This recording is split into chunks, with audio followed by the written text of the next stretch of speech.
In our last episode, we covered the basics of XM, or experience management. So let's take some time to cover how to become competent in its application. The competencies really are the way that organizations master XM in a day-to-day sense and the behaviors and actions that it takes. Exploring the XM competency model on our way to better understanding experience management on this episode of the CX Leader Podcast.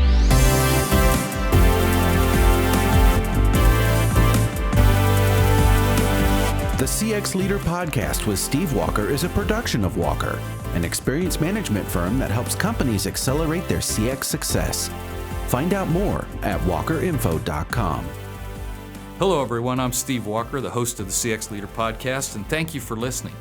On the CX Leader Podcast, we explore topics and themes to help leaders like you leverage all the benefits of your customer experience and help your customers and prospects want to do more business with you.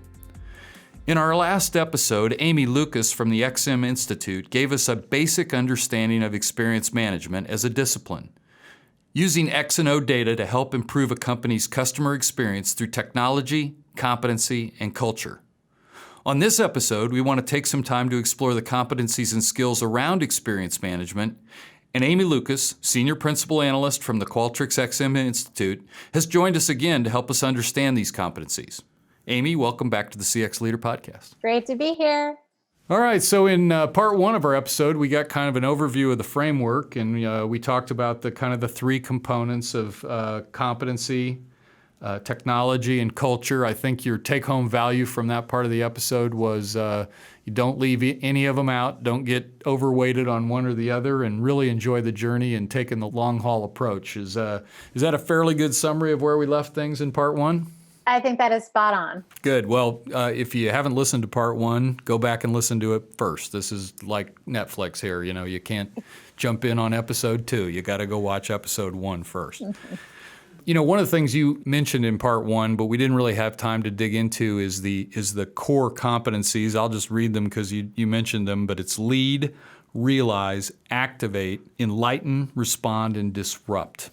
Let's go through each of the 6 competencies that make up the overall framework. To start that process, I will describe the name of each competency and sort of what it implies, and then let you describe in detail how you think it works in the overall framework. So the first competency is lead, and at the essence, lead means to be in first place, to sort of guide everybody in terms of where you're going. So with that as an intro, why don't you describe how lead works in the overall XM framework? So when we talk about lead, we define lead as the competency about architecting, aligning, and sustaining successful XM efforts.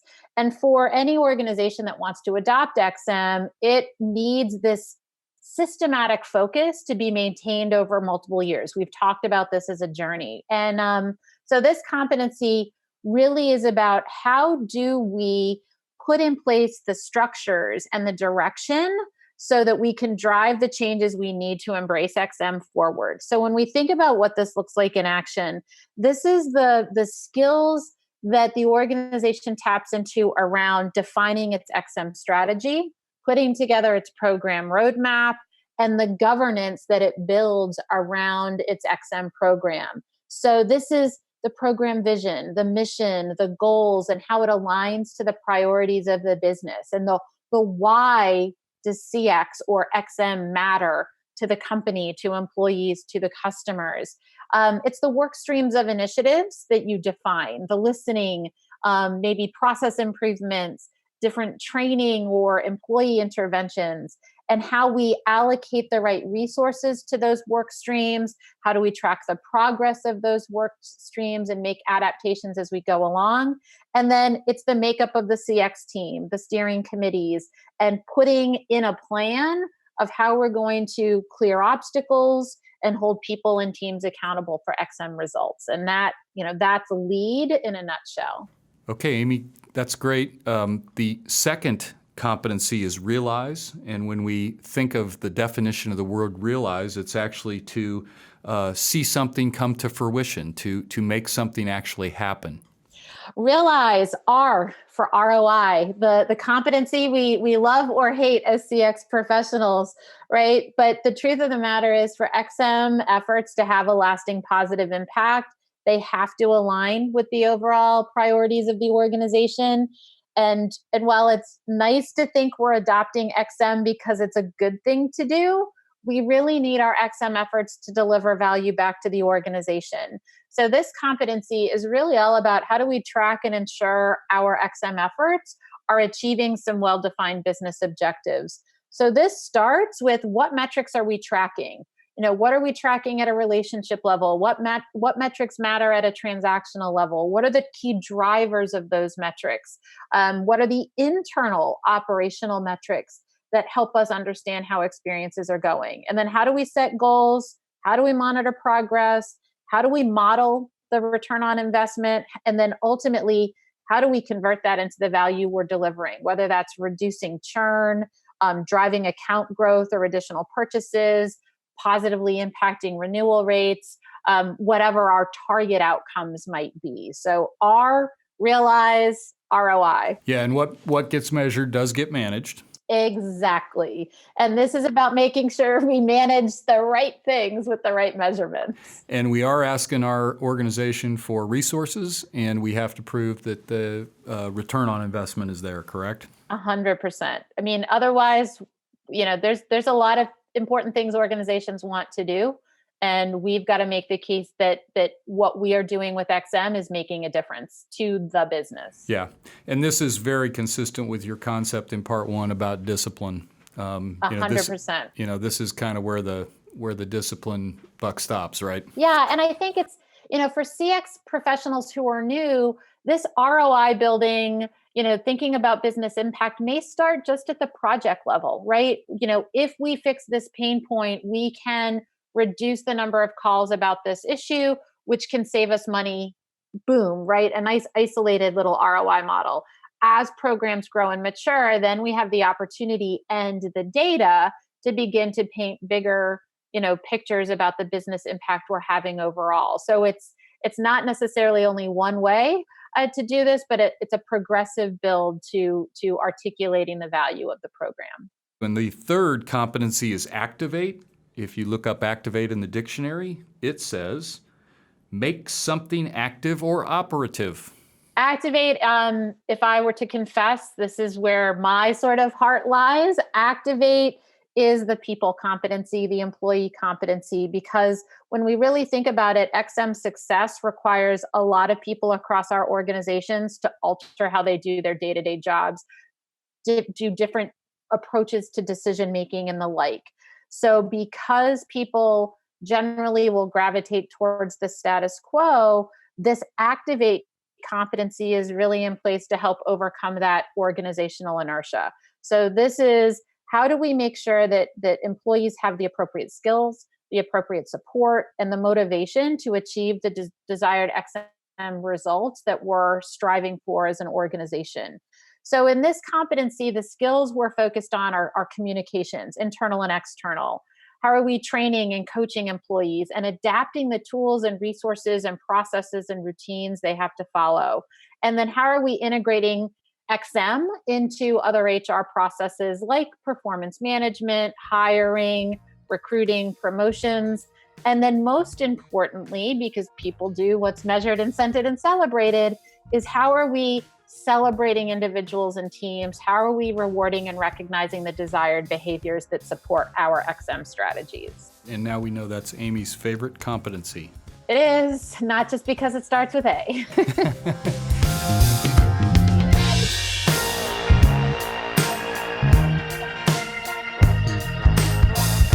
Do you have an idea for a topic that you'd like us to cover? A suggestion on how we can improve the program? Or just want to let us know how much you enjoy listening? Email the CX Leader Podcast at podcast@walkerinfo.com. We'd love to hear your feedback on how we're doing. That's podcast@walkerinfo.com.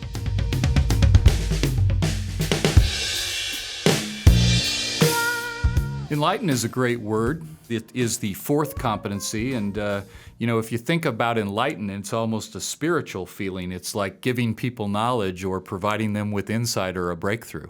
Enlighten is going to feel really familiar to CX professionals because it's often where we start our journey. At the center of XM is the constant flow of data that we're transforming into useful insights for our company. So Enlighten is about how are we identifying who and where and how to collect that experience data about what customers are thinking and feeling, and then combining that with the right operational data to get to those meaningful insights. So this is the monitoring of experiences, the analysis of the data that we get, and then ultimately distributing those insights across the organization at the right time, in the right format, to the right people, so that it can drive action. So this is everything from the technical survey design and sampling methodologies to being strategic about who are our key segments, what are the moments that matter that we need to be gathering data around, then how are we using analytics on an increasingly advanced level to generate insights that are helping our business take the right actions, and then how are we using role-based distribution, alerts, dashboards, and all the great things that technology can help us do to get those insights into the hands of the right people. The fifth competency in your model is respond.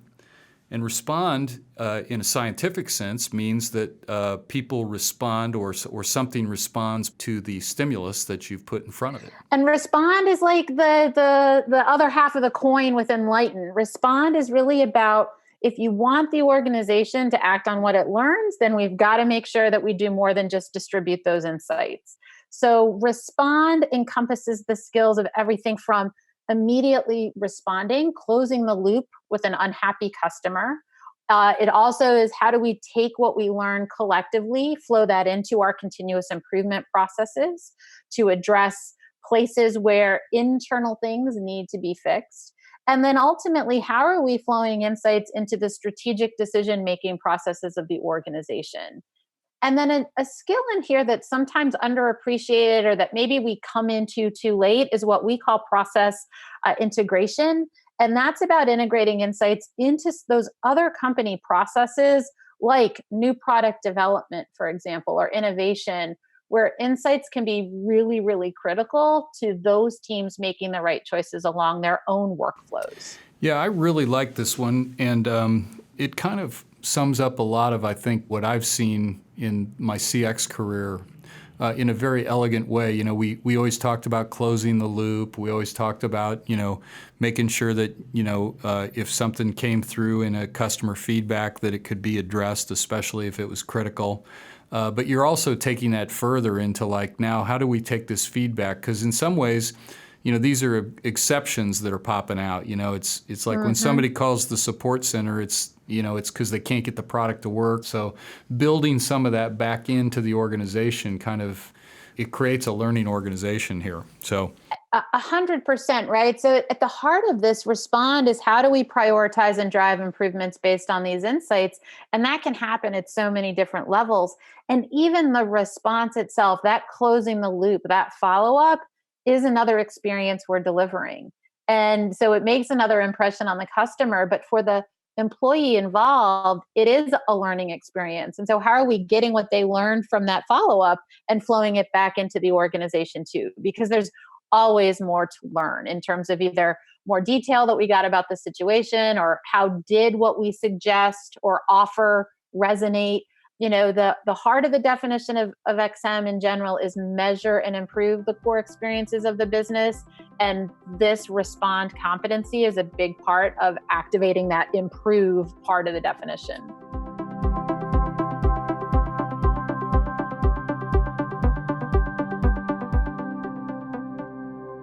And the last competency is disrupt. Now, disrupt in some ways has negative connotations, but in a business sense and from an innovation standpoint, what we're really trying to do is to change the structure of the way things are. Disrupt, interesting word, right? But disrupt is about differentiation, another alliteration. This is the competency where we recognize that finding and fixing problems, which is normally the initial focus of our XM efforts, is really important. But if we want to propel the company around XM, around CX, we've got to do more. So for disrupt, this is the competency that focuses on identifying, creating experiences that differentiate the organization. We want to develop the skills internally that we're designing experiences that resonate with our target customers, with our key segments. So this is the work that we do around persona development and customer journey mapping and connecting the dots across the individual interactions a customer might have with us. It's about how we stay focused on the developments out there in technology, in human behavior, in competitors, in other industries that might impact what customers are looking for from us. And it's how we bring some of the discipline of design thinking and human-centric design into our work. And then one of the really exciting enhancements in this model compared to some of the prior work that we did is the skill of experience integration, which is the really mindful work the company does in how it coordinates the planning and support of a new experience rollout so that customers are successful in that new experience and that employees are successful delivering that new experience. I think it's something that we haven't necessarily overtly called out as critical, but it's a skill that is so important and I think often neglected inside companies.